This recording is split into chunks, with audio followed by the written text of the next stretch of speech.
Fala aí, tudo bem? Seja muito bem-vindo ao nosso canal. Esse aqui é o Farol e eu me chamo Diogo Mota. Eu sou a Jéssica Fontinelli e já segue a gente aqui no canal. Também estamos lá no YouTube com @farol.podcast. É isso aí, hoje eu tô gritando, que eu tô falando alto. Hoje a gente tá aqui com um amigão nosso, a gente conheceu, na verdade, através da internet, através de conexões, através de network, para tu ver como é que o network é importante. Então hoje a gente tá aqui com o João. João, fala um pouquinho aí. Quem é o João? Te apresenta aí, papai. Primeiro eu quero dizer que é uma alegria estar aqui no Farol Podcast. Legal que vocês levam uma mensagem de positividade, né, de espiritualidade também, de uma maneira leve, né, de uma maneira divertida. O João é um menino, eu ainda me considero assim, jovem, né? Tenho 26 anos, sou advogado criminalista aqui em Manaus. Uou. Sou fotógrafo, sou várias coisas. Caraca, que legal. Tem muita... A nossa vida, eu digo assim, né? Por vir de uma família de artistas, a gente teve que se reinventar durante toda a vida, né? E aí eu já... Assim, comecei catando latinha quando eu era criança, depois comecei a fazer trabalho escolar, fui lojista já com 22 anos, tive uma loja de roupa aqui em Manaus, depois entrei na fotografia e agora sou advogado. Então, assim, eu já fiz de tudo um pouco nessa vida aí, né? Caraca, que uma flexibilidade enorme, É, né, verdade. Caramba, que legal. E ele é jovem mesmo, viu? Porque 26 anos, aquela, né? Se achando a velha aqui. Não, vocês são jovens, pelo amor de Deus. Não, que legal, cara. E é bom porque, assim, a gente consegue ver o quanto que você se empenhou, se esforçou, fez várias coisas, aprendeu diversas coisas, né, cara? Que legal, cara. Olha, seja muito bem-vindo. É um prazer te ter aqui pra gente bater esse papo, conversar um pouquinho sobre a tua história, falar sobre os teus trabalhos. Eu tenho certeza que vai ter alguma coisa aqui que pode contribuir, que vai contribuir, Com na verdade, certeza. que pode não, que vai contribuir com a vida de muita gente, para que elas também possam contribuir na vida de outras pessoas. Tá bom? Legal, vamos lá. Bora junto, então. Não Bora. tem vinheta, então Bora vamos junto. embora. Ó, hoje a gente vai falar aqui com o João e, é claro, a gente até quer jogar uma pergunta para você que está nos assistindo. Se você tem algum projeto... O João tem vários projetos sociais. Sim. A gente tem alguns aqui também, bem pouquinho ainda, que a gente está crescendo com isso. Mas você, aí em casa, no seu trabalho, onde você está assistindo, você tem algum projeto social que possa contribuir na vida de outras pessoas? Temos.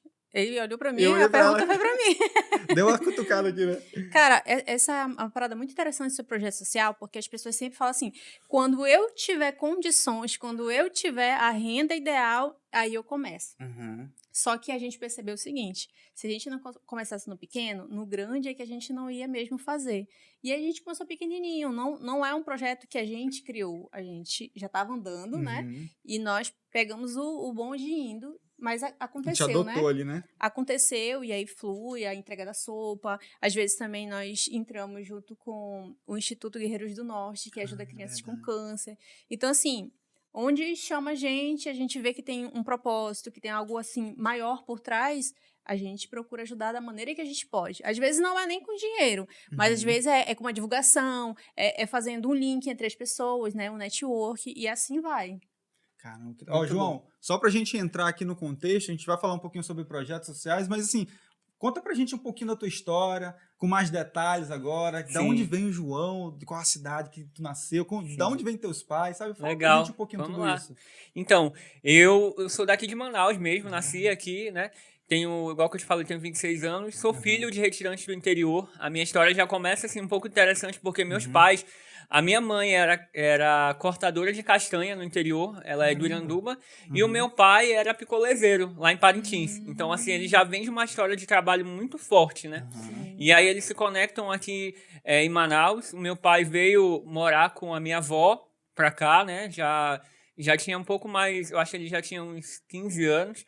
Ele veio pra cá, minha avó também vem dessa história do trabalho, porque ela tinha um restaurante, né? Que até pouco tempo ainda funcionava. Então, eles se conectam já com uns 20 anos, né? Mamãe tinha 21 anos quando ela me teve. E aí começa a história deles de casamento, né? Eu meio que uni os dois. E aí... Você é filho único? Eu sou do meio. Do meio. O meu pai já tinha um filho antes, né? Da primeira esposa que ele teve. Sim. E aí, com a mamãe... Tem mais um, que é o João Vitor, que tem 21 anos. Caramba. E aí, a minha vida, ela sempre foi uma vida muito diferente. Por quê? Eu nasci com fissura lábio-palatina, né? Então, a primeira coisa que já olham, assim, né? A cicatriz, ela é muito aparente. Então, assim, chega antes de mim, acaba chegando antes de mim. E o meu pai era fissurado também, né? E a minha causa dessa deformidade congênita é por causa do meu pai, né? Foi algo genético. Então, a minha vida, ela foi permeada pela fissura. Acabou que os entremeios, né, as nuances da minha vida foram sempre por causa disso. Tipo, eu tive que fazer um tratamento muito longo no interior de São Paulo, né? E assim fui chegando até aqui e muitos desafios. Sempre foi muito desafiador para mim, sabe? Deixa eu te fazer uma pergunta. Esse tratamento, tu começou com que idade, mais ou menos? Só para ter uma ideia. Sim. Eu tinha 4 meses de idade. Minha primeira cirurgia, né? A minha primeira cirurgia foi aqui em Manaus. Só que não foi bem sucedida, né? Eu tive... o médico que me operou não era um médico qualificado, né? Então, eu operei aqui, fiz 2 cirurgias aqui em Manaus, e aí, desse período de 4 meses até 12 anos de idade, eu vivi muitos desafios. Porque o Brasil... Na verdade, eu acho que um ser humano mesmo, ele não é ensinado a conviver com a diferença, né? Tu concorda com isso? Cara, é muito verdade. forte isso. E sabe um ponto interessante que você falou, João? A tua cicatriz, ela chega primeiro do que você. Chega primeiro. Você falou isso, me deu um negócio aqui no estômago, no coração. Porque realmente, culturalmente, eu vou colocar assim, culturalmente a gente não foi preparado para lidar com as diferenças.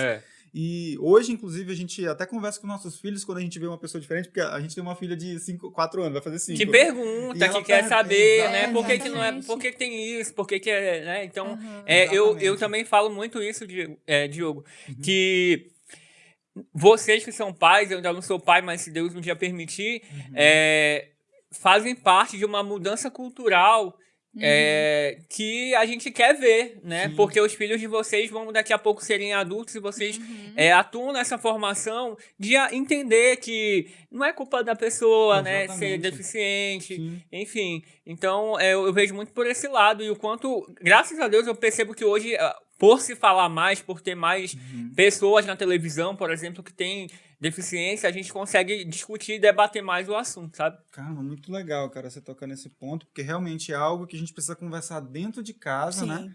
Para que os nossos filhos eles sejam educados a perceberem isso e não olharem como diferença. Às vezes, até, e olhando um pouco mais aberto, as crianças até, em alguns casos, elas entram na questão racial, da cor. Tem isso a nossa filha, às vezes, ela chega falando que a fulana é mais escurinha e tal, não sei o quê. E a gente fala, filha, não tem nenhum problema, ela pode ser sua amiga mesmo, tem que ser sua amiga, a gente tem que trazer essas pessoas para perto para que elas se sintam bem, porque eu lembro de uma história que você contou uma vez. Eu contei para ela que eu era criança, e aí na escola eu era muito tímida, então eu ficava meio de canto. E aí os meninos chegavam, pra que puxar conversa, né? E eu ficava calada, com vergonha. E aí eles começaram a me apelidar de mudinha. Aí que eu não falava mesmo. Entendi. Só que tinha uma menina, ela era negra. E eu acho que ela era excluída por conta da cor dela. Sim. E aí a única pessoa que sobrava era eu. E ela vinha puxar conversa comigo e eu conseguia falar com ela. E aí a gente brincava, nós duas. E aí a minha filha até perguntou assim, o nome dela era Adriana? Aí eu falei, não, filha. Aí eu lembrei que eu tenho uma amiga agora, e o nome dela é Adriana, e ela é negra, né? E eu falei, não, filha, mas assim, só pra ela entender que não importa a cor da pessoa, que a gente continua sendo amiga, que a gente ama a pessoa, não importa. E ela chegou outro dia na escola, ela falou assim, mamãe, tem uma menina lá, eu acho que ela é meio doidinha. Eu falei, mas por que? Não sei, ela não entende o que a professora fala direito. E aí, na hora, viu, a criança deve ter algum tipo de autismo, ou é TDAH, ou é alguma coisa, né? E aí eu falei assim, não, filha, ela deve ter alguma coisinha lá, só que você tem que tratar ela bem, com muito amor, com muito carinho, porque ela não deve entender muito bem. Mas isso não é motivo para você não ser amiga dela. Você pode ser amiga dela e você pode ensinar, já que você tá entendendo o que a professora tá falando. Ela, tá, entendi. Então, que legal, né? Isso aí é o papel do pai e da mãe, né? Exatamente, cara. O papel do pai e da mãe. E o quanto isso para mim também foi um desafio, sabe? Principalmente na escola, porque a gente vê que a criança ela não tem filtro, né, cara? Sim. Vocês sabem disso, né? Verdade. Então, pra mim, foi muito desafiador, assim. Eu vivi, igual que eu te falei, dos 4 até os 12 anos, que quando eu não tinha tratamento algum, né? Aqui em Manaus eu fazia tratamentos paliativos, tipo fonoaudiólogo, psicólogo. Mas, assim, o tratamento cirúrgico mesmo eu vim fazer eu já comecei com 12 anos, né? No interior de São Paulo. Então, eu vivi esse período, né? Mais de 10 anos, sofrendo muito preconceito. Preconceito, para mim, ele margeou minha vida, assim, de uma maneira muito pesada, né? Tanto que, até uma história interessante, recente, inclusive, eu reencontrei uma pessoa que estudou comigo. Que estudou comigo quando eu era pequeno. Só que a minha infância ela foi tão difícil, tão ruim, tão pesada, que eu não tenho memórias. Se tu me perguntar assim, João, tu lembra que tu estudou comigo? Eu não lembro. Pra mim é algo que, eu não sei, deve ter alguma explicação psicológica pra isso, né? Eu não tenho, as minhas memórias são apagadas. E ela contou que eu sempre fui muito legal, que eu era querido pelas pessoas também, que existiam também comentários ruins, mas eu tinha meus amigos, que eu era muito amigo dela. Agora, assim, não lembro, cara, não lembro. Eu falei, como eu queria lembrar, e isso aconteceu não uma vez, aconteceu várias vezes. De eu reencontrar alguém, assim, de criança, eu não lembro. Não lembro mesmo, assim, é como se fosse uma memória apagada. Mas eu lembro das coisas ruins. Como é que pode, né? É incrível, né? Como é que pode? Tipo assim, das coisas boas eu não lembro nada. Pode perguntar assim, quem era teu amigo? Eu não lembro. Mas assim, as situações ruins, elas marcaram muito pra mim. Se tu me perguntar, eu lembro com detalhes, assim, sabe? Eu lembro de uma situação, eu já tinha, sei lá, uns 10 anos.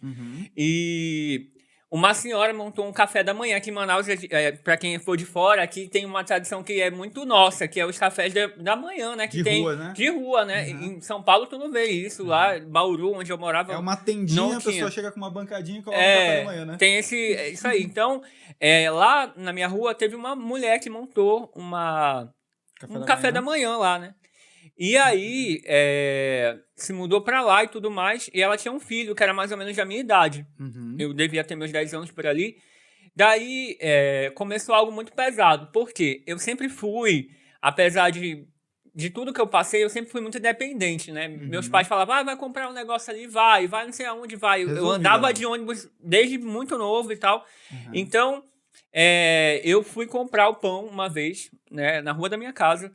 E esse menino começou a caçoar de mim. Começou a mostrar... Porque, assim, o meu nariz eu operei 2 vezes. Eu era tão complexado com o meu nariz que eu, inclusive, no início no final do ano passado, eu fiz uma rino. Eu vi mesmo. Fiz uma rino. Realmente, eu vi. E o quanto a pressão estética é forte, né? Porque eu tinha feito uma rino com 15 anos, nem podia ter feito. Eu fiz com 15 anos, que era algo muito pesado pra mim. Depois eu fiz... já ano retrasado deu uma infecção e depois eu fiz de novo agora, mas agora eu tô satisfeito e feliz. Mas voltando à história, ele apontava pro meu nariz. Meu nariz era muito, pra quem tem fissura, né? O nariz é muito achatado, é muito, muito, muito. É achatado, né? Achatado, então assim, ele é pra baixo mesmo, bem pra baixo. E aí ele começou a falar do meu nariz, dizer que eu era estranho, não sei o que lá, não sei o que lá, não sei o que lá. Só que eu já tava acostumado, porque eu vinha de um histórico de escola que era muito pesado, né? Pesadíssimo, entendeu? Eu era muito excluído e tudo mais, mas assim, qual era a minha saída? Ser inteligente, né? Eu era muito assim, eu não sou daqueles superdotados, tipo, aquelas pessoas que têm facilidade pra aprender. Você é esforçado. Inclusive, eu acho até que eu tenho TDAH, né? Que você não consegue se concentrar. Mas, pra tu ver, enquanto isso, às vezes a gente consegue superar, né? Com esforço. Né? Eu sei que é uma mensagem que você sempre passa, da dedicação, do esforço, da motivação. Na escola, eu procurava me destacar por esse lado. Então, assim, eu era o aluno nota 10, eu era...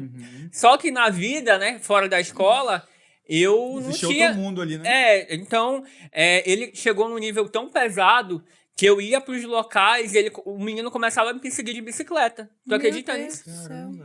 Uma vez eu tava longe da minha casa e ele tava de bicicleta, ele começou a me perseguir de bicicleta e começou a apontar. Olha, teu nariz é torto, não sei o que lá, né, e tal, enfim.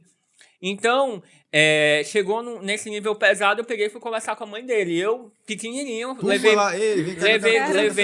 levei minha mãe até, né? Falei, mãe, a senhora tem que ir comigo também, porque a senhora tem uma linguagem de adulto, né? Então, aí, a partir desse momento, parou um pouco mais. Mas eu só para exemplificar o quanto para mim foi complicado. Porque eu acho, assim, que para uma criança é muito pesado você passar por situações tão cruéis, assim, tão novo, né? Tão novo, tão novo. Então, às vezes as pessoas não entendem. Pô, João, tu é muito defensivo, tu é muito desconfiado. É porque a vida me moldou por isso, né? Tem aquela teoria que fala que quando as tuas experiências infantis, elas acabam te fazendo o que você é hoje, né? Então, tem muito por esse lado aí. A gente é construído a partir ali a nossa personalidade é construída até os 7 anos, depois ela vem se reforçando até os 14 e vai reforçando e vai embora. É de 7 anos. Agora, sabe uma coisa que eu presto muita atenção, João, que você vem falando sobre tudo isso, mas você nunca se coloca numa posição de vítima. Você se coloca numa posição de ir pra frente, de resolver, de solucionar a situação, sabe? Isso é muito bonito de ver, sabe? Sim. E, cara, é muito forte você falar sobre esse assunto. E se eu chorar aqui, pessoal, já fica sabendo, tá? Tá tudo certo aqui. Então, João, e continua um pouco. Quer comentar? Sim, tem a parte muito ruim, né? Que foi as perseguições, o que as pessoas falavam. Mas também te moldou o cara que tu é hoje, não é? Isso. Que aí tu é engajado em causas super relevantes. Sim. E eu acho que a gente vai chegar mais nessa pauta aí, por que você se tornou deputado, que é candidato? Eu sou pré-candidato a deputado estadual, eles estão anunciando em primeira mão aqui. Deixei para anunciar no Farol Podcast. A gente tá ficando importante ali. Cara, que legal, cara. Você vai entrar então como candidato agora esse ano? Sim, eu entendo assim que a gente... Peraí, rapidinho, podia falar isso aqui, João, só pra saber?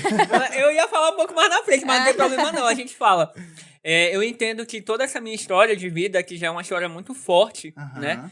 Ela coloca o holofote num assunto que é preciso colocar. Sim. Que é a pessoa com deficiência. Né? O quanto a gente precisa ser representado. Porque a pessoa com deficiência, ela tem esse dom da resiliência muito forte, né? A gente teve que passar por cima das coisas e lutar de maneira verdadeira. Então, eu entendo assim que na política nós precisamos de pessoas que lutem de verdade, que entendam a dor da pessoa com deficiência, né? Pensando numa cidade mais acessível, com programas sociais voltados para a pessoa com deficiência. Então, eu comecei a me engajar na política por causa disso, entendendo que é um processo, né? Como minha vida toda foi um processo. E aí a gente tem crescido cada dia mais e hoje eu coloco meu nome aí como pré-candidato a deputado estadual no nosso estado, aqui no Amazonas, e começo a querer debater e discutir esse assunto de uma maneira mais séria, com esse lugar que eu tenho de pessoa com deficiência também, né? Hoje eu sou reabilitado, mas eu entendo bastante a dor das pessoas. Porque você já esteve no lugar, Já. né, João? Então você sabe qual é a dor, sabe o que a pessoa passou, sabe o que ela vai enfrentar ainda, né? Ainda mais se for criança, né?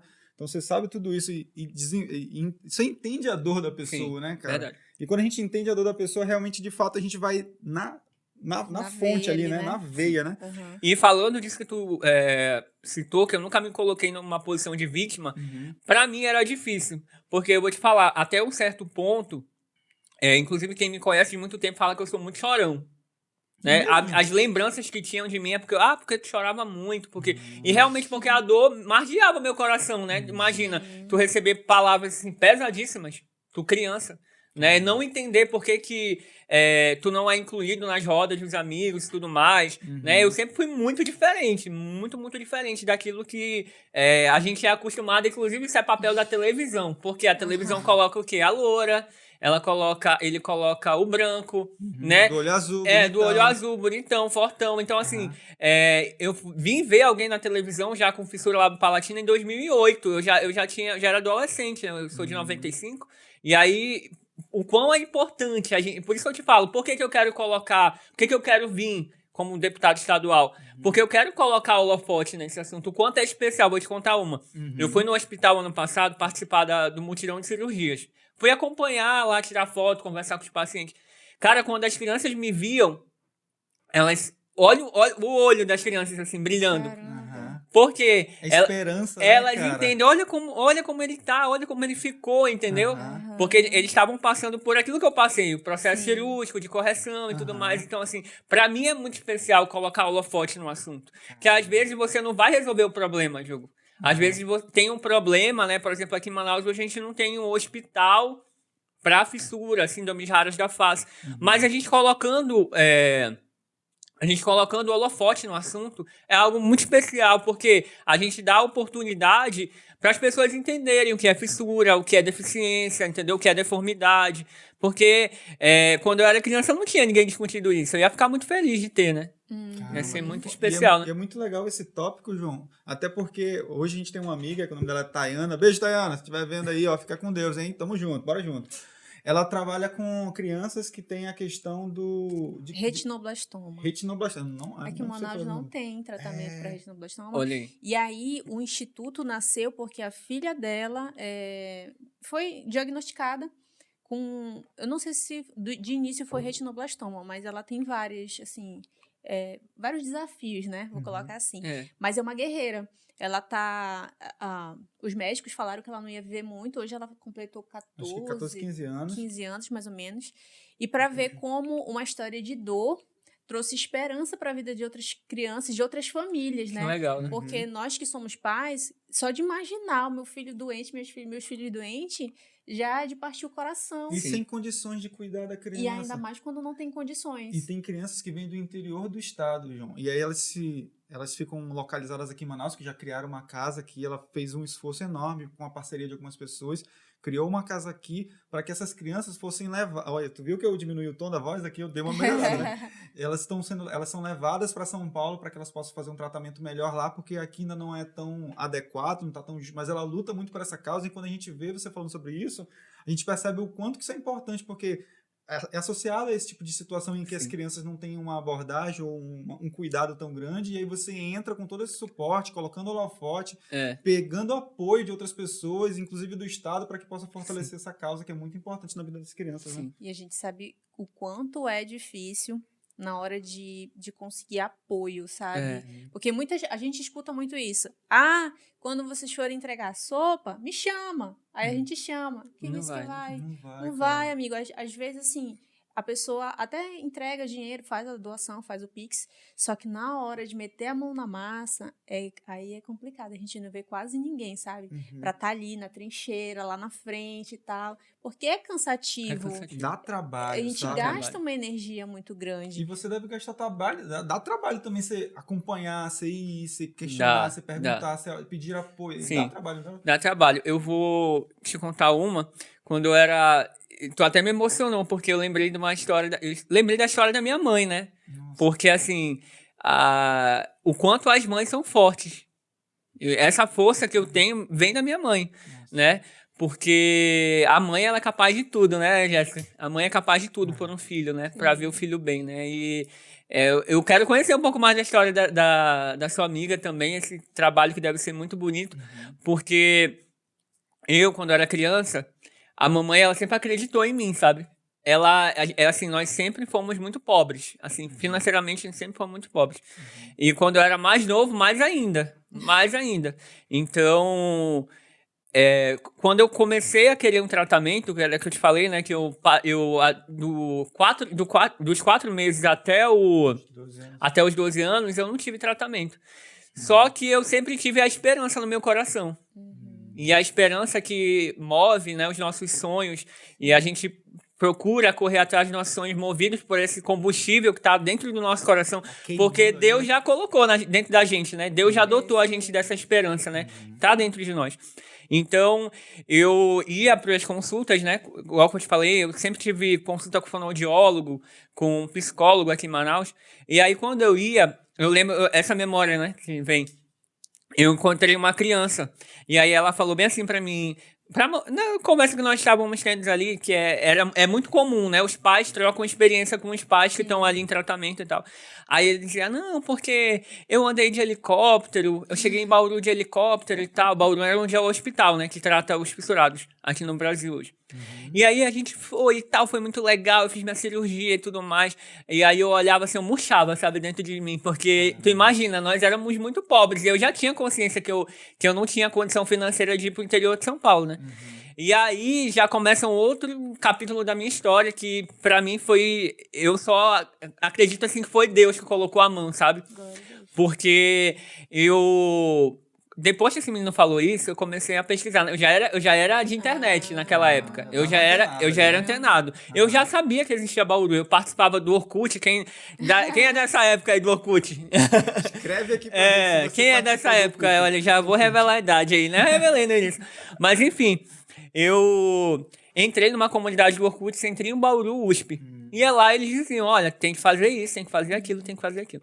E eu já era assim, né, pra frente. Eu peguei e liguei pra lá, hospital, 11 anos de idade eu peguei e liguei pra lá. Né? Falei, oi, tal, eu sou o João, eu queria muito conversar aí, eu queria saber como é que faz pra conseguir um tratamento e tal. Eu sei que o pessoal aqui de Manaus vai pra aí e tudo mais. Aí a moça falou bem assim, quem é seu pai? Quem é sua mãe? Tipo assim, né? Você tá querendo passar um trote pra mim, né?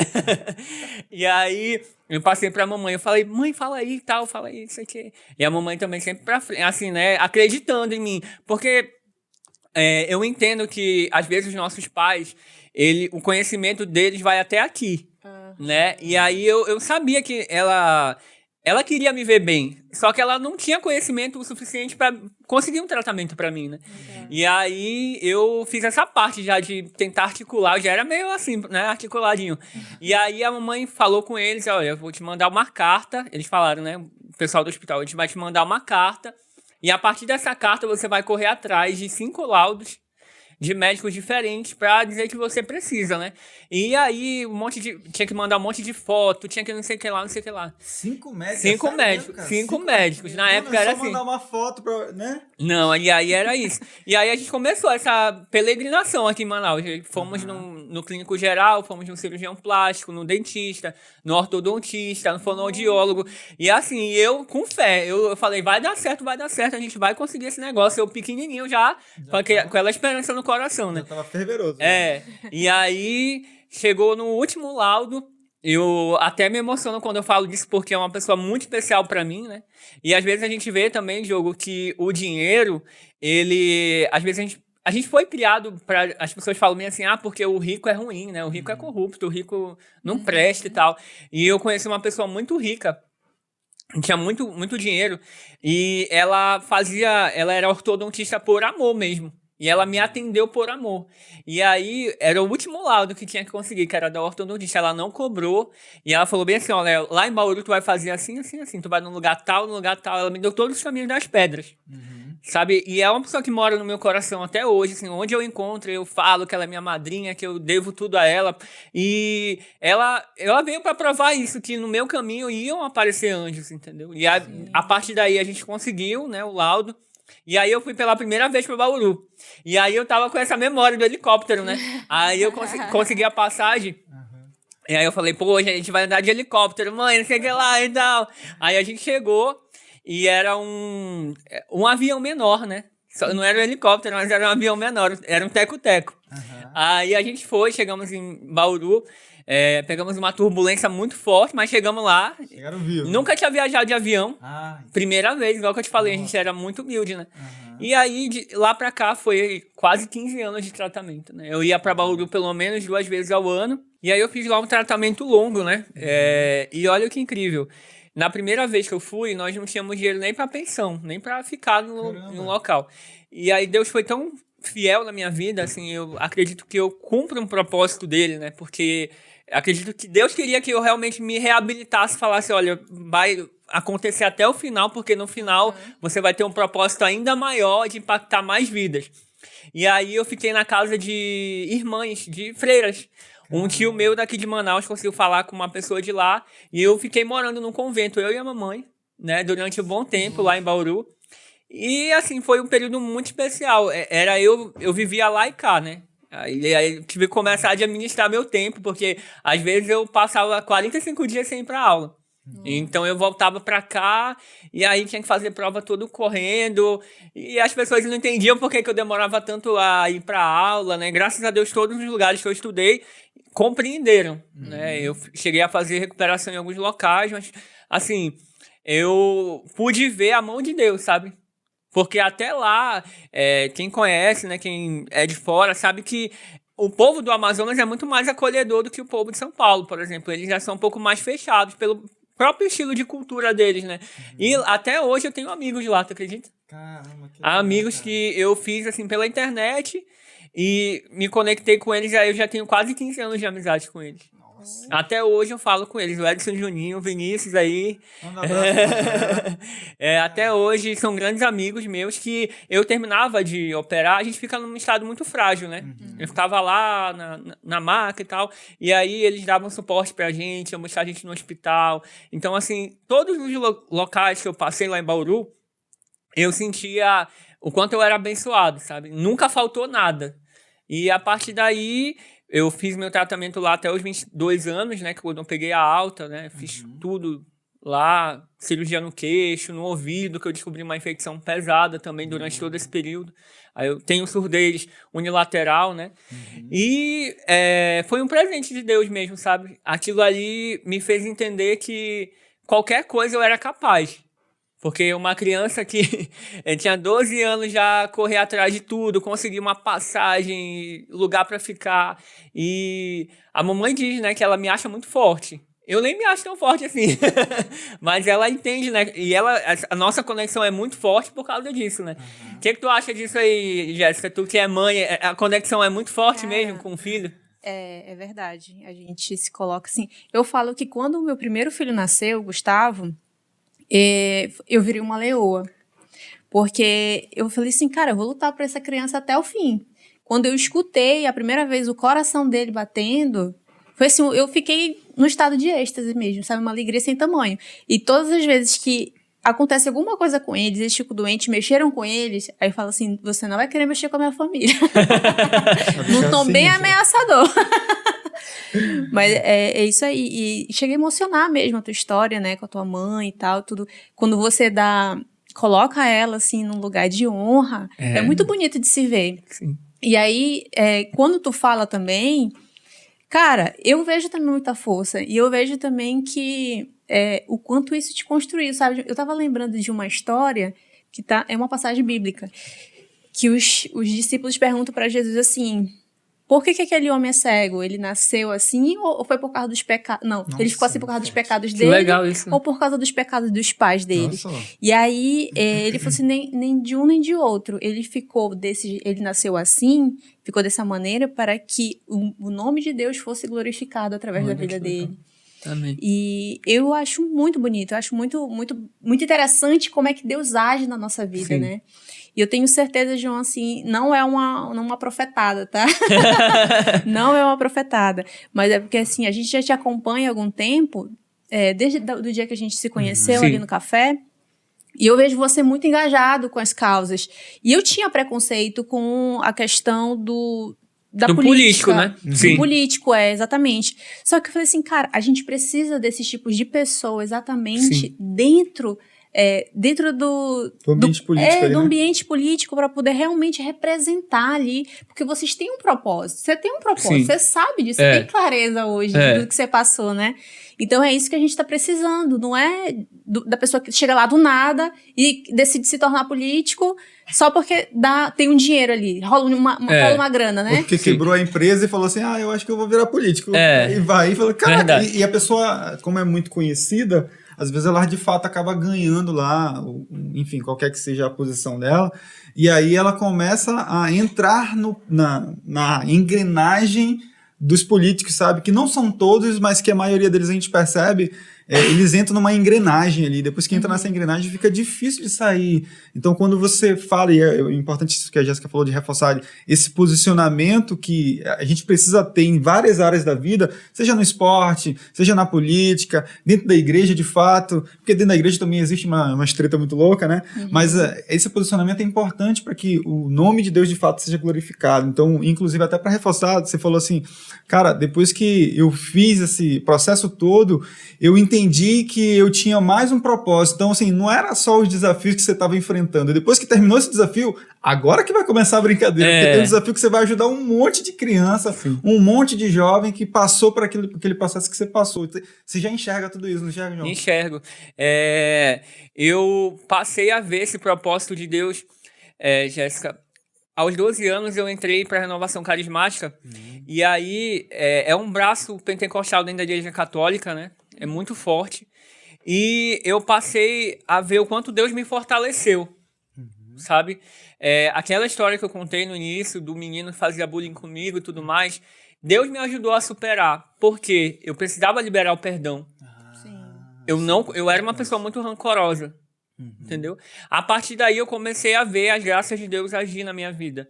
E falando da política, a política hoje ela é margeada pelos escândalos de corrupção, ela é margeada por pessoas que entram por interesses puramente pessoais, né? E a coletividade, né, que são os problemas que precisam ser resolvidos, esses problemas gigantes que precisam ser resolvidos, eles ficam de canto, né? Então, pessoas com propósito, que têm um coração voltado para Deus, elas precisam estar dentro da política, sim, porque os políticos são aqueles que decidem as coisas que vão influenciar na nossa vida diretamente, né? Então, acima do buraco que vai ser tapado na rua, acima do farol que vai ser colocado numa rua, existem também questões até maiores, né? Tipo, a transformação social que a gente promove dentro dos nossos projetos de esporte que eu tenho, a reativação do hospital que eu lutei muito, coloquei minha cara, assim, a contragosto de muitas pessoas, para colocar o holofote no assunto, né? Como que uma criança hoje nasce no Amazonas e não tem um tratamento adequado, né? Então, são questões assim pesadas, são questões difíceis, mas que precisam de pessoas corajosas. Isso. O João, né? você falou aí. Corajosas para discutir, né? Eu lembrei de uma história que faz muito sentido o que você está falando, também é bíblica, de Neemias. Neemias, olha o que aconteceu na situação dele. Por muitos anos, um muro lá, eu não lembro agora de qual cidade, tinha sido destruído. Quem souber de Bíblia, Bíblia também, Jerusalém, né? Então, tinha sido destruído. Passou muitos anos e as pessoas que davam dízimo, que tinham cortado o prepúcio, que eram que conheciam das leis, sempre falavam assim, não, isso aí não tem condições não de resolver. Quem é você para resolver isso? Não tem condições de resolver não. E passou muitos anos. Só que Neemias, o que ele fez? Ele fez um questionamento sério, um questionamento importante, um questionamento forte. Só que quando Deus responde um questionamento forte, isso eu ouvi o Anderson Silva falando, quando um cristão faz um questionamento forte, Deus também responde de maneira forte, só que ele também responsabiliza a pessoa que está fazendo aquele questionamento. Então, no momento que Neemias questionou, ele falou, beleza, é isso aqui, só que agora é você que vai construir. E aí, em 5 anos quebrado lá o muro, e aí em 52 dias Neemias foi lá e construiu o muro. Então, imagina o seguinte, se a gente parar para refletir na tua história, olha só, quantos anos que algumas pessoas, inclusive, poderiam até falar assim, não, isso aí não tem como resolver, não, esse tipo de pessoa é normal, todo mundo vai acontecer isso mesmo. Só que aí você chegou aqui, e aí você está colocando um holofote em algo que é importante, Deus está te colocando também uma responsabilidade para resolver tal coisa, sabe? Sim. Então, olha quanto isso é poderoso e que as coisas se linkam, sabe? Então, cara, que legal, cara. Essa é uma missão muito poderosa, muito forte. Eu acredito muito que vai funcionar muito bem, cara. Vai, eu também creio. E a certeza que Deus coloca no meu coração é porque eu vejo que não é na hora, mas as coisas têm fluído, sabe? Sim. E aí eu sempre falo para as pessoas, para os meus apoiadores, as pessoas que têm acreditado no projeto, que eles têm que ter paciência, mas que as coisas têm fluído, né? Que a gente vai conseguir, a gente vai alcançar. Te dar um exemplo lá, a gente tem um projeto de esporte lá no Educandos, né? Que é o bairro da Zona Sul aqui de Manaus. É numa área de vulnerabilidade social extrema, assim, sabe? E a gente convive com o tráfico de drogas do nosso lado, né? Do lado ali mesmo. As crianças, elas... para elas é normal ver pessoas vendendo droga na rua, sabe? Então, assim, é uma realidade que muitas vezes passa longe daquilo que tá próximo da gente, né? Mas lá é muito forte. Então, quando a gente apoia um projeto de esporte, tu que é do esporte sabe disso, a gente não tá só colocando as pessoas para movimentar o corpo. A gente está ocupando a mente dela com algo relacionado à disciplina, à dedicação, né? Lá a gente cobra muito a questão da nota, de eles estarem bem na escola, sabe? Assíduos ali, né? Assíduos. E treinando para eles serem campeões na vida primeiro, e o esporte, claro que vai ser consequência, muitos vão ser grandes campeões, mas esses projetos, eles realmente transformam a criança. E eu vejo que essa bandeira, né, vocês que são pais, a criança ou adolescente, é uma bandeira que as pessoas, elas deixam ao léu, porque os políticos, eles são tão... Os políticos são tão visão fechada que eles entendem assim, não dá voto, eu não vou apoiar. Sabe? Caramba. É algo que eu ouço, assim, de donos de projetos sociais. O político veio aqui, mas ele viu que era só criança, ele não quis ficar aqui com a gente, porque aqui só é criança. A criança não vota, né? A criança não mas vota. Vai ser o futuro. Pois né, é, e por isso que a gente vê o quanto muitos entram por interesses pessoais, unicamente. Não é a questão de tentar uma sociedade melhor, de tentar um futuro melhor, não. Eles querem o dinheiro deles cheio, no bolso cheio de dinheiro. E as crianças, os adolescentes que são o futuro, né? Eu era criança, eu ouvia que o Brasil era o país do futuro e até hoje ainda não é, porque né, tudo que nos foi prometido não foi cumprido até hoje. A gente vê um país que está caminhando a passos lentos, né? Mas, enfim, esses projetos, eles realmente vão lá, transformam a criança dentro do caráter, dentro daquilo que realmente, daqui a um tempo, a gente vai olhar e vai falar, olha, o índice de criminalidade diminuiu lá naquela área. Por quê? Porque aquelas crianças que possivelmente seriam soldados do crime, hoje resolveram ir por outro caminho, pelo caminho do bem, né? Caramba, João. Tem uma outra opção, outra né? opção. A gente quer dar outra opção.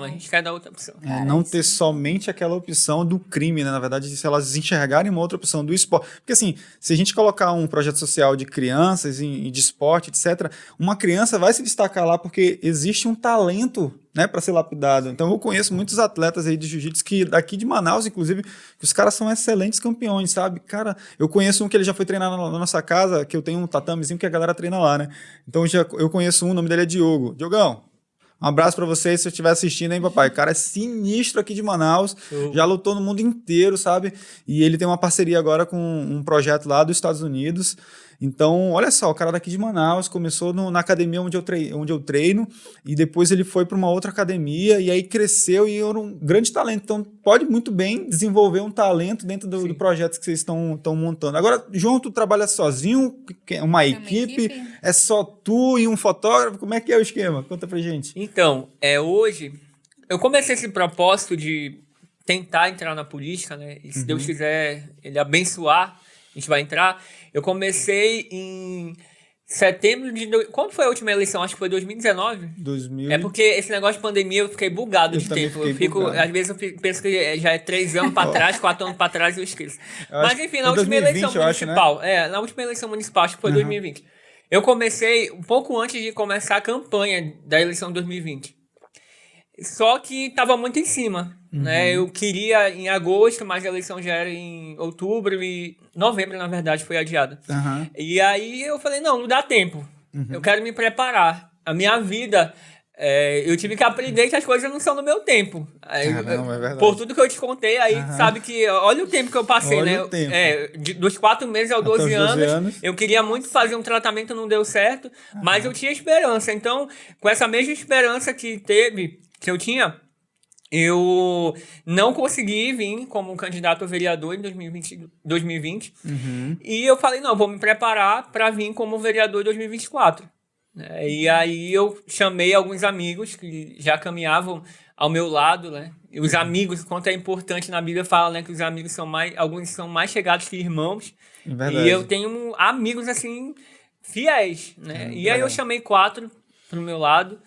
E eles vão comigo nas agendas, a gente vai nos projetos sociais, a gente procura apoiar, e eles vão lá criando conteúdo para mim no celular. Eu vou fazendo o roteiro, né, porque eu sou produtor audiovisual, também formado pela UEA. Eu dá mais uma que eu esqueci de falar, eu sou produtor audiovisual pela UEA, primeira turma que teve aqui no Amazonas. E aí eu tenho um pouco de noção de roteiro, né? De enquadramento, de fotografia, porque eu sou fotógrafo também. E aí tudo isso vai linkando e fortalecendo esse trabalho. Tudo isso vai linkando. O pessoal entende assim, pô, João, tu tá com quantas pessoas na tua equipe? Porque tem uns 300 aí. A foto é boa, o vídeo tá legal, o conteúdo é bom. Aí eu digo, não, a maioria das coisas sou eu que faço mesmo. Só que eu direciono, né? Os meninos, como eles são pessoas de fora da área da comunicação, e eu já tenho um pouco de noção, eu vou direcionando eles lá. E eles têm sido pessoas boas pra mim, assim, sabe? Então você tem 4 pessoas que você trabalha 4 que são pessoas, amigões teus. amigões meus. Caramba, que legal. Acreditaram, assim, levantaram a bandeira. E, assim, pra eles é engraçado. Vou te contar uma. Ano passado a gente foi nesse mutirão que eu falei anteriormente, de cirurgias, né, de criança. Um deles foi comigo, ele chorou, assim, copiosamente. Eu falei, tudo isso que tu tá vivendo aí, eu vivi. Né? Foi uma imagem muito forte. Uma experiência impactante. Muito forte ali, né? pra ele. Ele nunca tinha visto, né? Caramba. Nunca tinha visto. Por isso que é importante a gente motivar a nossa equipe. Porque às vezes eles não entendem o motivo, o propósito mesmo. Aí eu digo, olha aí, ó, é isso aqui. É isso aqui, é por essas crianças que a gente tá lutando. É por Essa é a essas causa, crianças né? que a gente tá brigando, sabe? Caraca. A imagem que impactou ele foi assim, nós chegamos lá, aí a gente subiu pra área pra conversar com as crianças que iam ser operadas, e depois a gente foi conversar com as mães que estavam esperando os filhos chegarem, né? E ele era pai, né? Inclusive o Davi, ele vai estar assistindo a gente, que ele dá audiência pra caramba pra mim. Ô, Davi. E aí o Davi tava lá, e olha a imagem forte, ele viu a mãe entregando a criança pro cirurgião plástico. Aquilo pra ele, assim, foi... Assim, Era um bebê? Era um bebê. Caramba, você imagina você tirar o seu filho do colo. O Hebran já tá chorando ali, já que eu tô vendo, hein? Está escorrendo a lágrima agora. Entregar o teu filho pra ele passar por uma cirurgia e com você não 4 meses, assim, e você não tá pequeno. podendo estar do lado ali pra segurar. Nossa, cara. Então, assim, ele que era pai, assim, ele chorou copiosamente. Ele nunca tinha visto pessoalmente, né? E aí eu digo, é por isso, Davi, é por esse o propósito. E o quanto é importante a gente mostrar para as pessoas o propósito.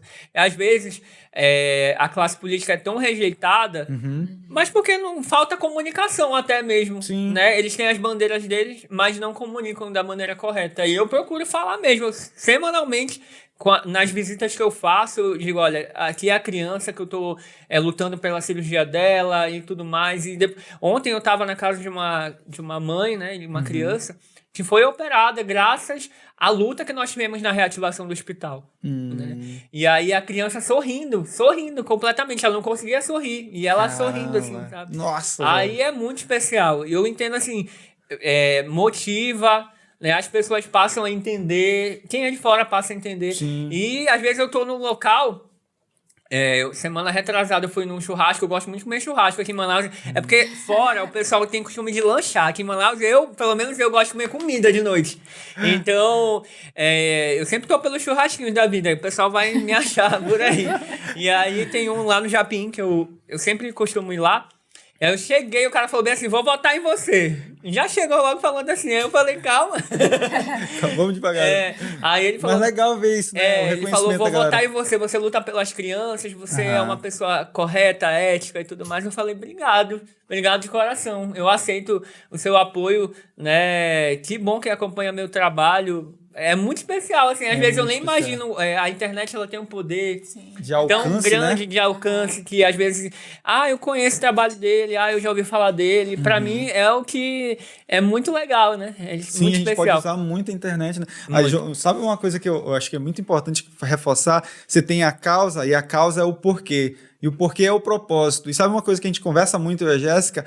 A nossa maior dor tem relação com a nossa missão. Olha, que forte. Cara, que forte isso. A nossa maior dor tem relação com a nossa missão. Então, quando você fala sobre a tua história, é muito óbvio, é muito claro, é muito forte ali, sabe?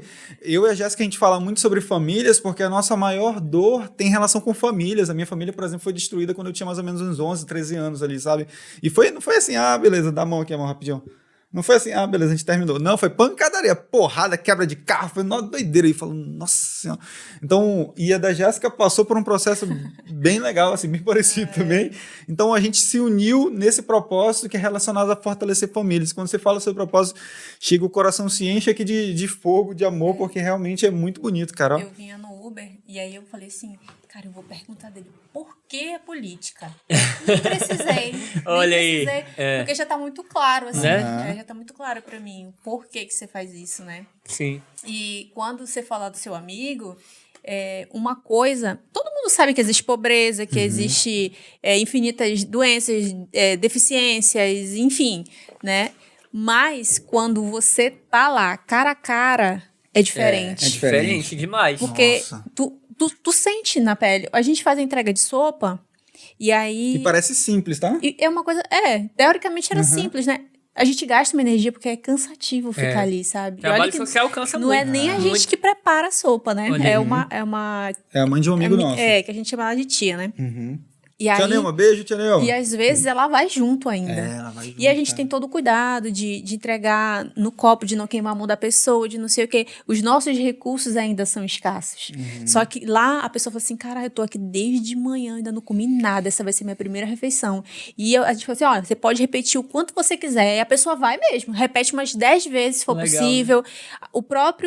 Os próprios funcionários do hospital, eles levam também recipiente, e falam assim, nossa, é muito bom essa sopa aqui, vai me fazer muito bem, não sei o que, vai chamando o amigo, vai chamando as pessoas.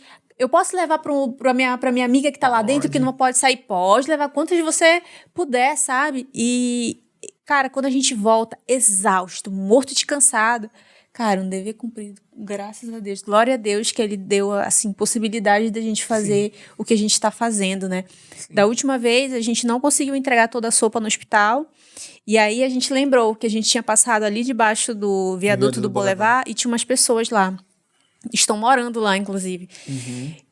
João, quando eu desci, eu fiquei com medo, porque, diferente do hospital, eram gente de rua, assim, sabe? E é todo tipo de gente. Pode ser uma pessoa que é usuária de droga, é alcoólatra, não sei qual é a história daquela pessoa, né? E eu fiquei meio que assustada. E aí eu falei pra ele assim, meu Deus, amor. E aí chegou nós dois primeiro de moto, a gente esperou o restante das pessoas. E quando eles vieram se aproximando, eu já fui, né, meio pra trás, assim, tava eu e eram 3 mulheres, né? E aí a gente meio que se afastou e os homens ficaram ali. E eles, poxa, obrigada, muito obrigada, nossa, o que vocês estão fazendo, Deus abençoe vocês, sabe? Assim, dando beleza pra gente. E aí eu já mudei, sabe? Eu falei, meu Deus, olha só, né? Eu tava com medo, tava resistente ali. E de repente aquelas pessoas foram amistosas, né? Eu sei que nem sempre vai ser assim. Nem sempre. Mas a gente não pode deixar também que o medo impeça a gente de fazer uma boa ação, de tomar uma atitude, né? Essas situações, elas ensinam muito pra gente, sabe? Nesses tempos, né? Quase 2 anos aí caminhando com trabalho social diariamente, porque vocês me acompanham, todo dia eu tô em algum local. No início do ano passado, nós fomos na casa de uma pessoa que eu conheci por acaso. Como eu sempre fui ligado ao empreendedorismo também, porque eu já fui lojista, então assim, eu tenho um olhar muito voltado para isso. Eu acho muito especial as pessoas que têm um negócio, né, que movimentam a economia. E aí, pequenininho, eu vi lá no Pará o pessoal fala pequenozinho, eu vi um meninozinho vendendo. Aqui em Manaus o pessoal gosta muito de comer banana frita com canela e açúcar e tal. E aí ele tava vendendo, né? Sempre ia vender lá em casa e eu comprava dele. Aí um dia eu perguntei dele, onde é que você mora e tal? Aí eu moro lá no lugar tal. Falei, eu vou lá te visitar. Aí eu fui lá. Quando eu cheguei, eu vi uma situação, Jéssica e Diogo, que me fez refletir muito o quanto eu sou ingrato. O quanto muitas vezes eu tenho tudo, né? Eu tenho uma cama para dormir, eu tenho pão para tomar café da manhã. Cheguei lá, a casa era um barraco e ele estava metade coberto. Não bastasse isso, tinha uma mãe com uma criança recém-nascida com 10 dias. Nossa, cara. Tava chovendo no dia, eu fiquei, meu Deus, como é que ela vai abrigar essas crianças aqui? E eu passei a entender mais ainda meu propósito. Por essas pessoas que estão esquecidas, entendeu? Que são lembradas só na época da eleição, que as pessoas pegam e dão um rancho e eles votam, né? Ao invés de ter uma política pública que chegue nesses lugares de vulnerabilidade social e transforme a moradia da pessoa para uma moradia digna, ou tire ela de situação ali perto do igarapé, sabe? Né? E o quanto... eu ajudei, né, dentro daquilo que eu tinha, mas eu tenho minhas limitações. Sim. Eu tenho minhas limitações. E quando a pessoa ela tem poder, né, quando ela está lá dentro, é diferente. Ela pode criar uma política pública voltada para isso, ela pode fazer um projeto social que seja rotineiro, né? Porque eu tenho minhas limitações financeiras para continuar. Mas, além disso, a gente tem uma distribuição também de marmita lá na frente da minha casa. E por diversas vezes eu me identifiquei muito com a tua história. Eu quis parar, porque não envolve só eu, envolve uma pessoa para entregar, envolve uma outra pessoa para estar ali anotando o nome das pessoas, para responder o WhatsApp que hoje vai chegar mais cedo, que vai chegar mais tarde. É uma logística muito pesada. Mas quando a gente ouve que é a única refeição da pessoa, caramba, do dia, sim, sabe? A gente vê o quanto o Estado falhou de verdade, sabe? O quanto o Estado prometeu que a gente teria comida, ia ter segurança, ia ter vestuário e, sabe? Tá rolando. Não tá acontecendo. E é preciso pessoas que tenham esse olhar sensível de pegar e olhar no olho daquela pessoa que tá passando fome, né, cara? tá? Eu tô aqui, eu estou em frente a você, eu entendo a sua dor e eu vou te ajudar, eu quero te ajudar. Entendeu? Mas isso também, Diogo, passa por uma mudança do nosso comportamento como eleitor, né? Sim, verdade. Como eleitor, porque quantas vezes a gente não entregou o nosso voto porque é amigo da pessoa que eu conheço, porque... e inclusive a gente ouve muito, assim, em regiões de periferia, porque o fulano deu R$50 perto da eleição. Sim. Porque... inclusive, isso eu já ouvi, porque o fulano é bonitinho. Entendeu? Nossa. Porque a aparência dele é bonita. E até hoje ainda acontece isso, infelizmente. Então, quer dizer, às vezes a gente reclama da qualidade dos nossos políticos, mas a gente não se engaja no combate dessas atitudes que são pequenas corrupções diárias. É né? verdade. A gente precisa ser combatentes dentro da rede social, que é a nossa verdadeira arma, para evitar esse tipo de situação. E divulgar um pouco disso também, né? A gente compartilhar um pouco desse tipo de informação. Isso que você faz nas redes sociais é muito legal, porque incentiva outras pessoas a começar a praticar o mesmo tipo de situação. E eu sempre procuro ver esse tipo de trabalho que você faz, por exemplo, João, não porque tem gente que faz para se amostrar, né? Claro, só que é muito claro quando a gente vê que a pessoa está fazendo para se amostrar e quando ela vê que ela está fazendo por lutar por uma causa e ela está querendo incentivar outras pessoas. E isso faz total diferença, né? E quando você falou sobre aquela questão, até voltando um pouquinho aqui, João, quando você falou que você esperou 12 anos, né, dos 4 meses até os 12 anos, eu lembrei da história de José, quando ele foi vendido pelos irmãos os escravos. Eu sou apaixonado dessa história. Bonita, né? Muito bonita. E é interessante porque ele tinha tido lá um sonho, viu, Deus mostrou para ele, e o que aconteceu é que ele foi preso, pegou porrada, enfim, foi aliciado por uma mulher, doideira que aconteceu. E o José foi aquele dos irmãos também? Sim. Do Egito, José do Egito. Dos irmãos. E aí o que aconteceu foi que, mesmo depois de tudo isso que aconteceu, ele foi preso, estava com dois prisioneiros na cadeia, e ele poderia falar assim, eu não vou mais falar de Deus não, até agora ainda não vi minhas promessas acontecerem, esquece esse negócio. Ele manteve a chama dele acesa, assim como você manteve, olha só, e ele falou sobre as capacidades e toda a estrutura que Deus colocou ele naquela situação, e ele falou de Deus para aquelas pessoas, e quando um daqueles saiu, falou para o faraó sobre ele foi lembrado. Então, olha só, se ele tivesse deixado que a amargura, a raiva ou a tristeza daquelas situações todas, daquela circunstância, tivesse dominado no coração dele, que às vezes a gente passa por uma turbulência tão grande e a gente acaba sendo dominado pelas circunstâncias, sabe? Pelaquela amargura, tristeza, pela raiva. E você não, você manteve essa chama acesa. E hoje você consegue ver tudo isso, que é realmente uma causa para continuar lutando, né? Sim. Tem algo, né, que eu acho muito forte, muito especial. Você não você está. Tem aquilo, né? Você não é a doença, você está doente. Sim. Né? Você não é pobre, você não é pobre, você está pobre. Né? A situação que está hoje, que você está vivendo, não quer dizer que daqui a um tempo você não vai melhorar isso. Às vezes a gente é ensinado que a gente vai continuar no mesmo local. Sempre. E isso nunca teve no meu coração. Eu sempre tive consciência de que eu podia ser melhor. Isso não te definia, né? Não, não me definia. Eu olhava assim, às vezes, os meninos, as meninas na época de escola, falavam, o João, ninguém gosta dele, ele sempre nunca vai ser nada na vida, sabe? E as pessoas falavam isso, eram extremamente cruéis comigo. Só que aquilo me abalava, igual que eu te falei, no início da minha infância me abalava demais. Depois eu criei uma casca muito forte. Então aquilo ali, pra mim... ele vai falar assim depois quando eu tiver bacana. E sabe o que é... Se tiver bacana, ele vai vir falar comigo, né? Não, e é o que aconteceu. E eu não tenho mágoa. Que legal, Não tenho cara. mágoa. Não tenho mágoa. Porque Deus trabalhou muito a questão do perdão no meu coração. E só o que eu tenho hoje foi graças ao perdão. É mesmo, João? Só graças ao perdão. O perdão, ele é algo que as pessoas ainda não entenderam a força do perdão na nossa vida, né? Vocês concordam? Porque super. A gente fica empacado na vida. Super. A gente fica empacado na vida. Entendeu? A gente, inclusive, só pegando um gancho que você tá falando, João, enquanto você tá falando isso, a gente gravou o último podcast, o assunto foi perdão. Olha aí, eu nem sabia, ó, já tá conectado. E uma das frases era exatamente essa: enquanto a gente não se libera do passado, a gente fica preso e não consegue viver o nosso futuro. Sim.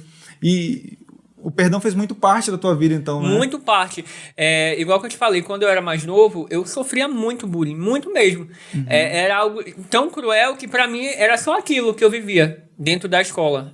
Era estudar pra tirar boas notas na prova e tentar me esquivar das situações ali que apareciam diárias, né? E sabe o que é mais engraçado hoje? E curioso, na verdade. Essas crianças que hoje já são adultos, já têm família e tudo mais, hoje eu tenho contato com praticamente todos. Caramba. Entendeu? E você consegue falar com eles numa boa? Falo numa boa, a gente sai, às vezes, conversa e tudo mais. Eu passei uma borracha no passado, porque eu quero acreditar na evolução do ser humano. Às vezes, a essência não muda, infelizmente. Mas, graças a Deus, hoje eu vejo que é o certo você acreditar. Senão, a gente vai viver numa sociedade barbárie. Olha, o cara fez uma coisa errada ali, ele sempre vai ser aquela coisa errada. Sim. E se a gente não rompe ali, parece que existe a corrente do bem e a corrente do mal, né? Em alguns momentos, se a gente fizer uma coisa, por exemplo, você está fazendo algo bom aí, João, que é esse projeto das crianças, muito provavelmente outras crianças que passaram por esse processo e vencerem lá na frente também, elas vão falar assim, caramba, eu preciso fazer isso aqui porque fizeram comigo uma vez. E aí se torna aquela corrente do bem, corrente do bem. Reciprocidade gera ali, reciprocidade. Né? De querer fazer o bem. Eu percebi, eu fiz um link aqui, né? Quando a gente converteu o coração para Cristo, Jesus perdoou. Veio o arrependimento, Jesus perdoou. E como é que a gente tem tanta dificuldade ainda, né, cara? Olha só, a gente é tudo pecador, indigno e merecedor. E ainda assim, o Cordeiro, né, veio, lavou, comprou a gente com o sangue dele. E aí a gente tem dificuldade ainda de se libertar dessas amarras, assim. Eu fico, assim, às vezes eu não consigo imaginar, mas antes eu também já fui essa pessoa rancorosa, que guardava mágoa ali. Inclusive, a história foi sobre a minha história com meu pai, né? Que foi bem impactante. E depois que realmente eu quebrei aí esse bloqueio que eu tinha com ele, eu consegui enxergar que não era só dor, tinha também o amor. Inclusive, eu tinha apagado da minha mente as coisas boas que ele tinha feito. Eu só lembrava das coisas ruins. Só que a partir do momento quando eu acessei aquelas lembranças, eu falei, caramba, meu pai me ensinou também muita coisa legal. A gente brincou, inclusive. E aí, eu perdoei. E aí veio a ressignificação, o meu relacionamento mudou, o meu relacionamento com o meu filho mais velho mudou, inclusive, com a minha mãe, com outras pessoas, com as minhas amizades. Eu saí e falei assim, caraca, se Deus me deu essa oportunidade de me reconectar, eu vou aproveitar para fazer logo com todo mundo, sabe? E foi o que eu fiz. Então, é muito bacana essa questão do perdão. E também foi um divisor de águas na minha vida também. Eu entendo, assim, eu trabalhei numa empresa de marketing ano passado. É uma pessoa que é psicóloga, psicoterapeuta também. E essas questões... Eu ano passado foi um ano que eu trabalhei muito a questão do interno, né? E algo que ela fala que as pessoas, elas nos dão o máximo delas. E às vezes o máximo delas é horrível, né? É péssimo. Então, eu passei a entender, sabe? Quando essa frase, assim, desbloqueou algo muito grande na minha vida. Porque às vezes a pessoa, ela é ruim, ela trata mal os outros. Mas talvez seja o máximo dela, que aquilo ali é o que ela consegue. Né? Infelizmente, as experiências ruins fizeram ser aquilo ali. Então, nunca é sobre ela, é sobre mim, como é que eu vou reagir a essas situações, né? A minha mãe, durante muito tempo, apesar de tudo que eu falei pra vocês, eu tinha muita dificuldade com ela, porque ela trabalhava em shopping, então eu não convivi com a mamãe, assim, durante muito tempo, né? E aí, qual era a minha memória da mamãe? Ela chegando muito tarde em casa e eu não tinha afeto, né? Não tinha esse afeto, esse abraço, esse negócio de estar perto. E aí, eu ficava pensando, será que a mamãe não gosta de mim? Será que a memória da criança, né? Por que ela não fala comigo direito e tudo mais? Sim. E aí, já mais velho, né? Quando já começava a compreender um pouco mais, a mamãe, ela foi criada pela madrinha dela. Entendeu? Então, assim, ela perdeu a mãe cedo e tudo mais. Então, eu tive que aprender que o jeito de amar dela era aquele. Foi dessa forma que ela aprendeu. Que o amar dela era atitude. Tipo assim, ela ia correr atrás das coisas que eu queria, ela ia se esforçar para eu estudar numa escola boa, ela ia tentar prover.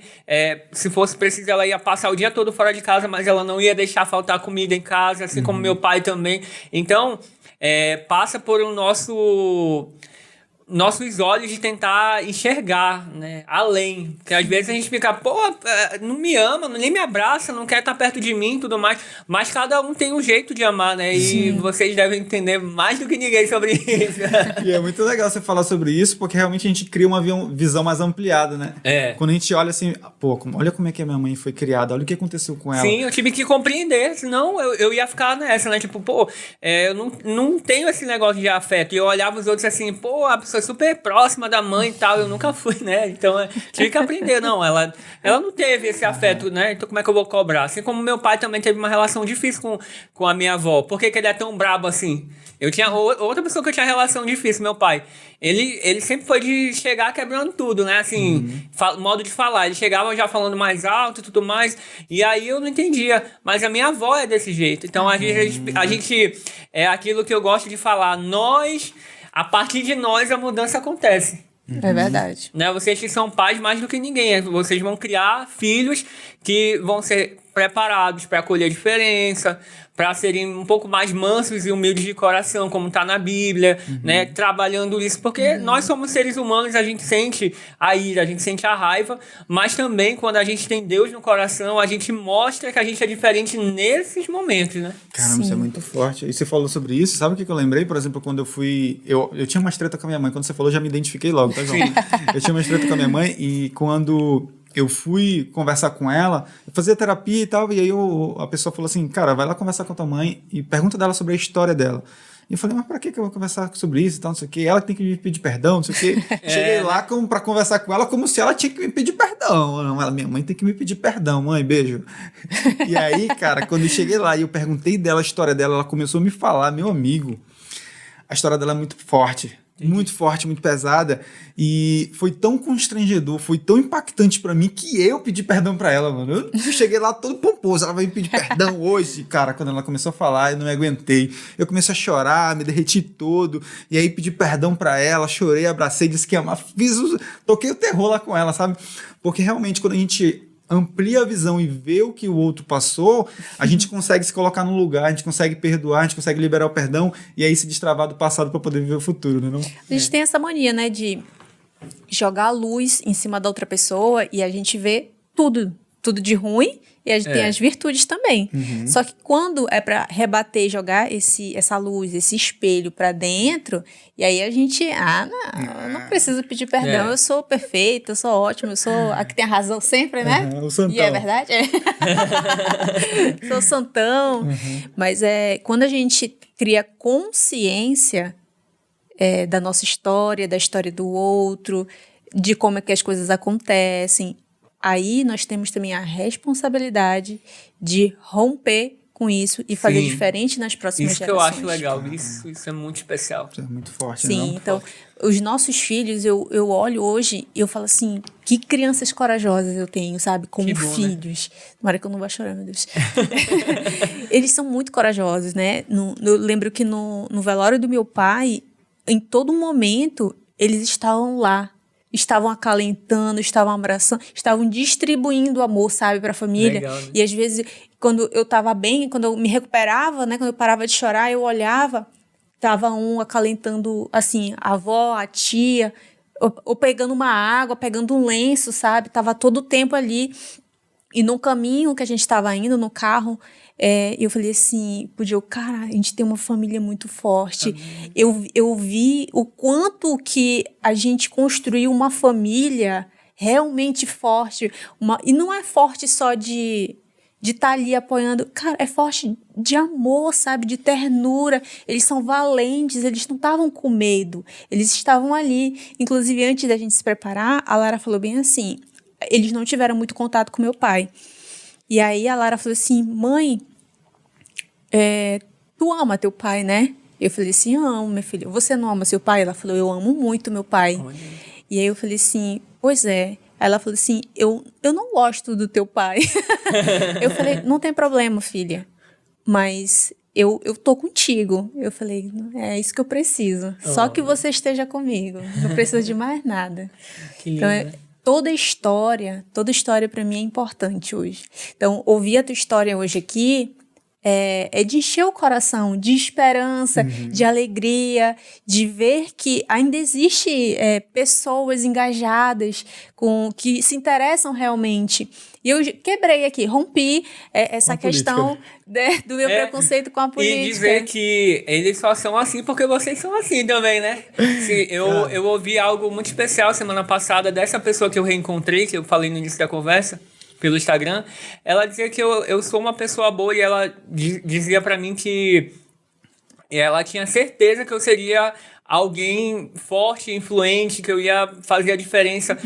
Porque meus pais sempre foram pessoas boas. Caramba, entendeu? Olha só a referência. Ó, né? e aí me relacionou com o que vocês falaram. Vocês têm filhos assim, totalmente especiais, com um olhar bonito pro outro, né? Já que ele olha assim pra você, ela olha assim pra você. Porque vocês ensinaram esses valores desde muito, muito novo. Sim. A gente vem trabalhando muito firme nisso, mas, cara, sem Deus a gente não teria feito nada mesmo. Porque Deus foi trabalhando no nosso coração, foi cuidando do nosso coração, rompendo as coisas, sabe? E a gente foi de uma maneira graciosa, vendo o cuidado de Deus na nossa vida, para que a gente pudesse transbordar um pouco disso na vida dos nossos filhos, sabe? Então, por isso a gente foi construindo ali uma rede de apoio com a rocha de Deus, cara, porque sem Deus, e a gente pode ver que você vem fortalecendo muito isso também, João. Agora, sabe uma coisa que eu queria te perguntar, João? Como é que o teu pai, você falou muito da tua mãe te apoiando nisso. Meu Deus, ele vai ficar com ciúme aí que eu não falei do papai. Fala um pouquinho, pra ele não ficar com ciúme, fala um pouquinho como é que foi esse acompanhamento do teu pai nesse processo. O papai, por ele ser fissurado também, né? A gente... E igual que eu te falei, a gente teve uma relação meio conturbada, assim, um pouco, né? Porque eu entendia o papel da minha mãe, assim... Por ela estar perto de mim do tratamento, né? Mas, assim, eu amo meu pai. E eu passei a amar mais ainda quando eu conheci mais próximo Deus, né? Porque eu entendi que eu preciso honrar meu pai. Preciso honrar minha mãe. Sim. E, na verdade, assim, as nossas famílias, elas vêm para nos ensinar a amar. Essa é a grande realidade, né? Porque o que eu vejo hoje, o tanto de pessoa que tem raiva do pai, o quanto de pessoas que tem raiva da mãe. Porque o pai não fez aquilo, e aquilo que eu falei anteriormente eu reforço. Aquilo era o máximo que eles podiam dar. Pois é, então a minha relação com meu pai, ela foi uma relação difícil um pouco no início de infância e adolescência. Mas quando eu conheci um pouco mais de Deus, eu passei a entender que eu precisava perdoá-lo, né?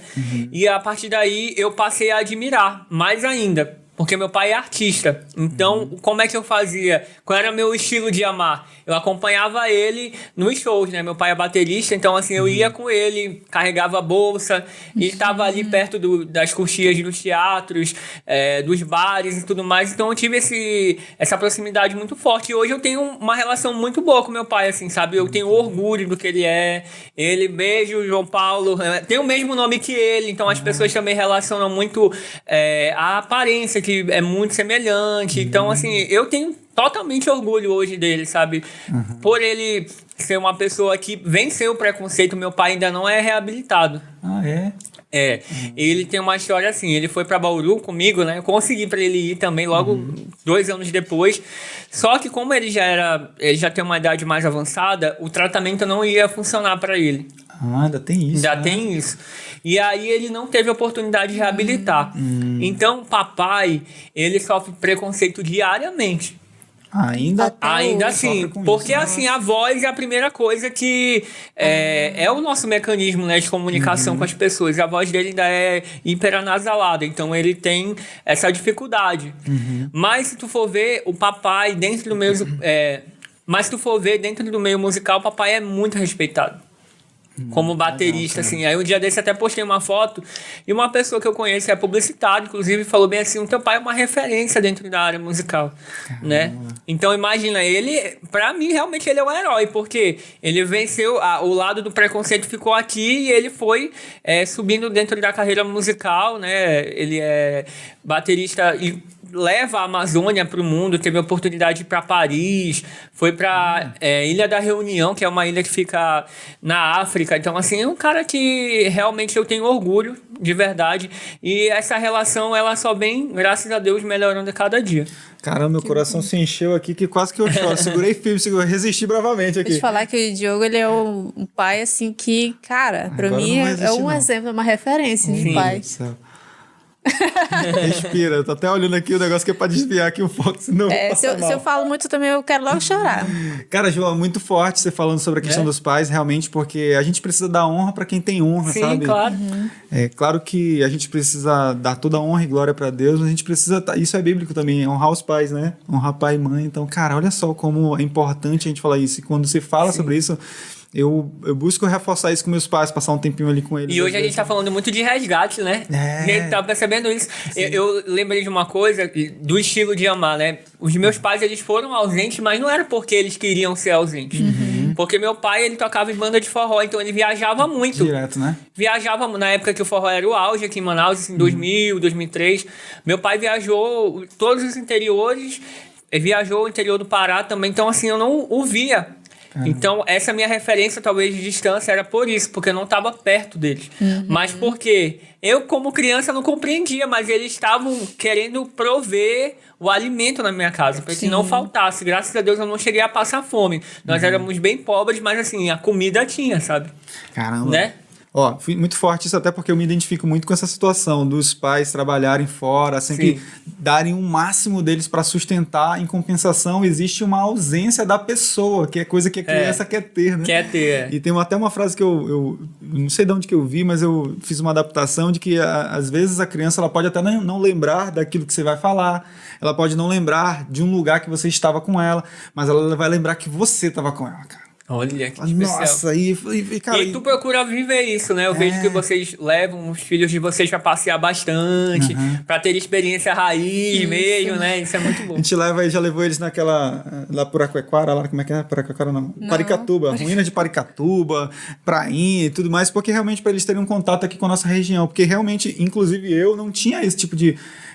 experiência com os meus pais, com os pais, né? Com os meus pais, sabe? Então, olha só o que a gente está tentando romper de construção de amor, conexão com Deus, relacionamento com os pais, sabe? Não é só um tópico. Na verdade, se a gente olhar, são muitos tópicos. Então, a gente precisa cada vez mais estar rompendo para que a gente possa deixar um legado melhor para os nossos filhos, eles possam ter uma vida cada vez melhor também e incentivar e influenciar outras pessoas a fazerem isso com as famílias deles, né? Sim. A gente buscou fazer várias coisas diferentes.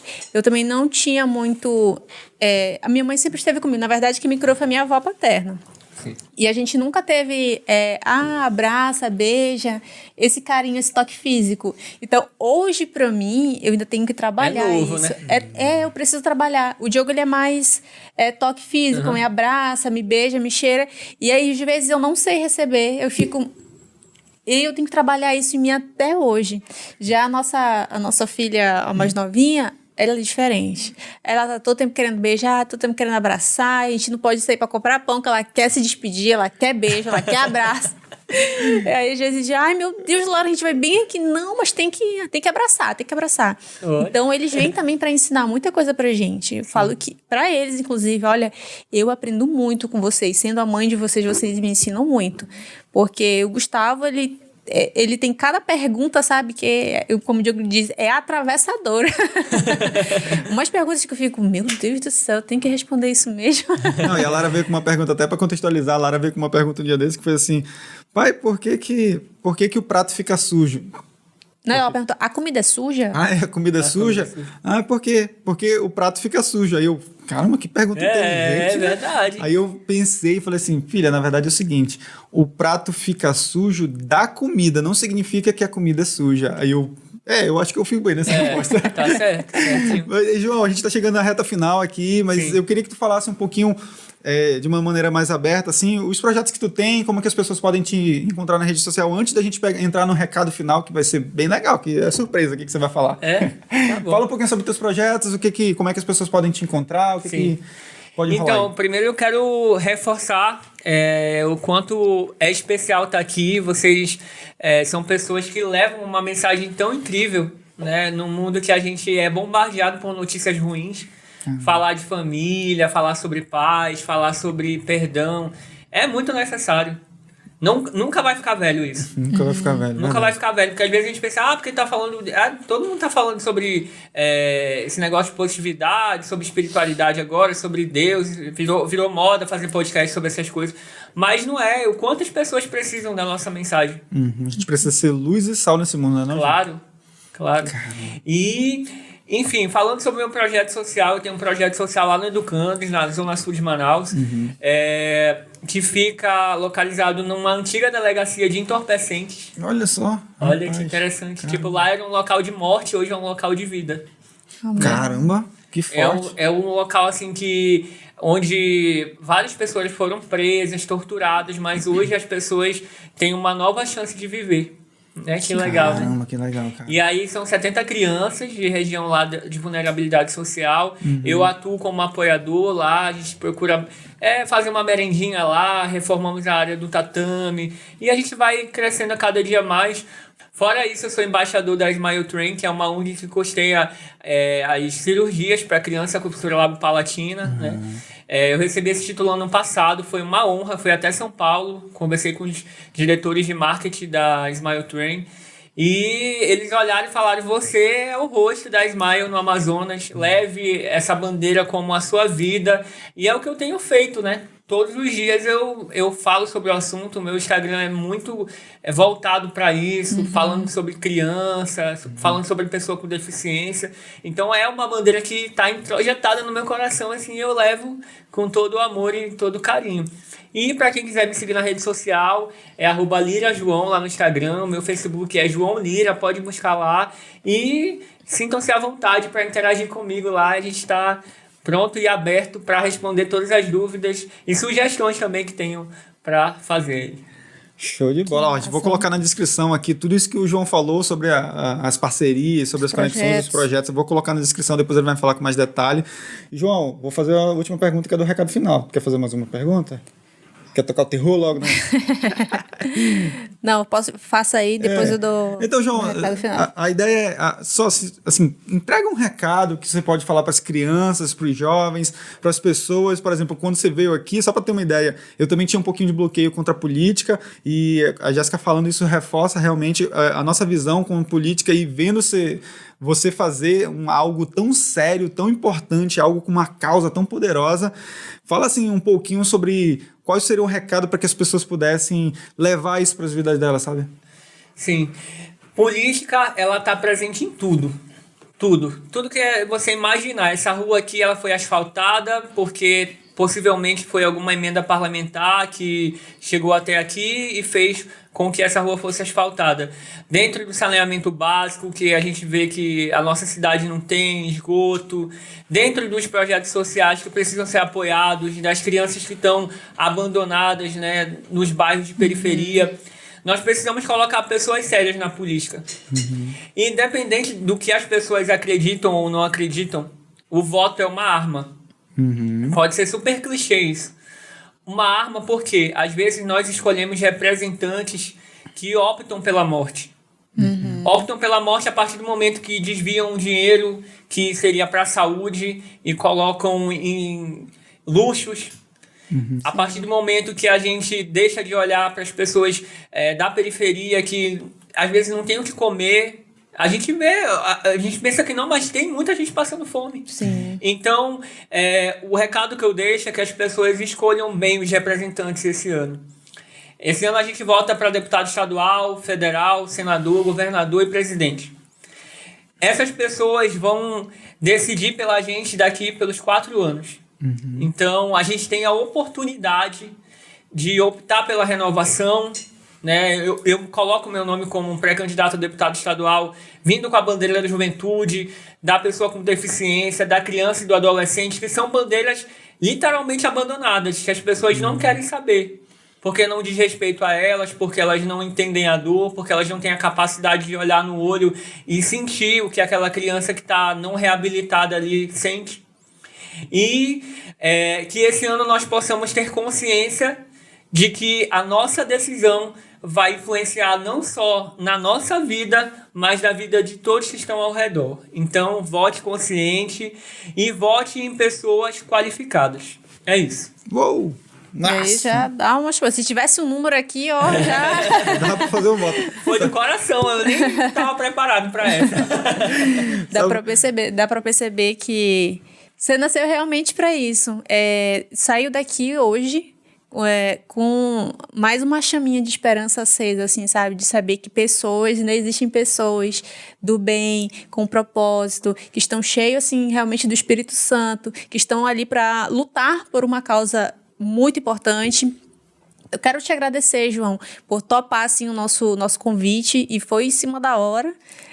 Tinha que ser esse encontro, então.